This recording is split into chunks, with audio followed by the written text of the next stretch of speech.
दिल्ली से केंद्रीय कार्यकारिणी की बैठक से लौटे चंद्रशेखर बावनकुळे ने मीडिया से संबोधित करते हुए कहा कि बैठक में जो बताया गया है 0.5% से भी कम सीटें ही बीजेपी को मिली है, उस पर कार्य करने के लिए मीटिंग में बातचीत की गई है।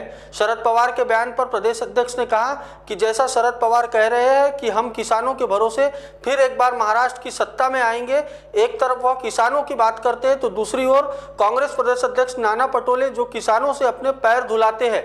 ये कैसी राजनीति कर रहे हैं? आखिर ये जनता को क्या संदेश देना चाहते हैं? शरद पवार को अपने दिए गए बयानों पर आकलन करना चाहिए। क्या कुछ कहा चंद्रशेखर बावनकुळे ने, सुनिए। महाराष्ट्रामध्ये महायुतीमध्ये महाराष्ट्रामध्ये एकनाथजी मुख्यमंत्री आहे, सरकार आहे, अजितदादा देवेंद्रजी आहे। महायुतीचे मुख्यमंत्री कोण असेल यावर कुठली चर्चा आज नाही, परंतु देवेंद्रजी महाराष्ट्राचे आमचे भाजपाचे नेते आहेत। भारतीय जनता पार्टीला देवेंद्रजीचे नेतृत्व आहे। आज काही मुख्यमंत्री पदाची चर्चा करण्याची गरज नाही आहे। आमचे केंद्रीय नेतृत्व असेल, आमचे प्रभारी असेल, भूपेंद्रजी आहेत, आमचे अश्विनी वैष्णवजी आहेत, आमचे महायुतीचे नेते आहेत एकनाथजी वगैरे, सर्व बसतील निर्णय करतील। महाराष्ट्रामध्ये मुख्यमंत्री कोण असण्यापेक्षा महाराष्ट्राच्या 14 कोटी जनतेच्या विकासाकरता काय केलं जाईल याकरता काम करण्याची गरज आहे। राहिला प्रश्न महाविकास आघाडीचा, महाविकास आघाडीमध्ये 5 मुख्यमंत्री 3 दिवसात तयार झाले आहे। त्यांचे बोर्ड लागतात आहे, काही आता वारीमध्ये बोर्ड लागलेले आहेत, पंढरपूरच्या वारीत बोर्ड लागलेले आहेत। नाना पटोले मुख्यमंत्री झाले आहेत, तिकडे वारीच्या बोर्ड लावून सुप्रियाताई मुख्यमंत्री आहेत, रोहित पवार मुख्यमंत्री झाले आहेत। तिकडे महाविकास आघाडीमध्ये उद्धव ठाकरे आणि आदित्य ठाकरेला स्वप्न पडतात आहे आणि काही तर अजून मुख्यमंत्री झाले आहेत। त्यामुळे एक 10-12 मुख्यमंत्र्यांची यादी, त्यांना महाराष्ट्राच्या 14 कोटी जनतेचं काहीच नाही आहे। त्यांना विकास हा दिसत नाही। सकाळी झोपून उठल्यावर टीका करणे आणि झोपत पण टीका करणे एवढंच काम बाकी आहे। पण महायुती ही विकासाच्या कामावर मत मागणार आहे। महायुती विकासाचा अजेंडा तयार करणार आहे आणि महाविकास आघाडी हे खोटं बोलून मत मागणार आहे।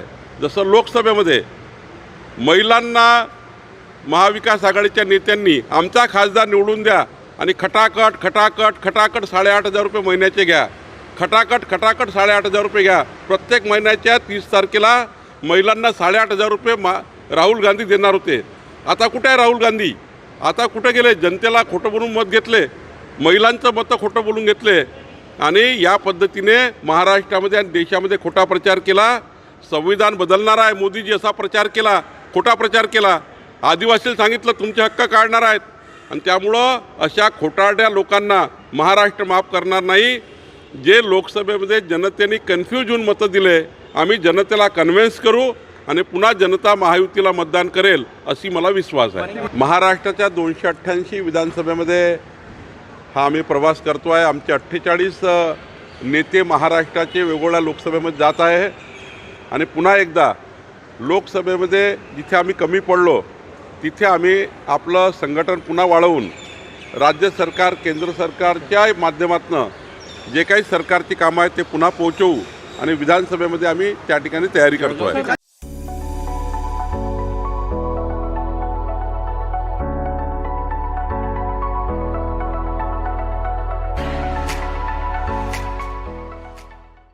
इस शादी सीजन तैयार हो जाइए सेंटर ऑफ अट्रैक्शन बनने के लिए।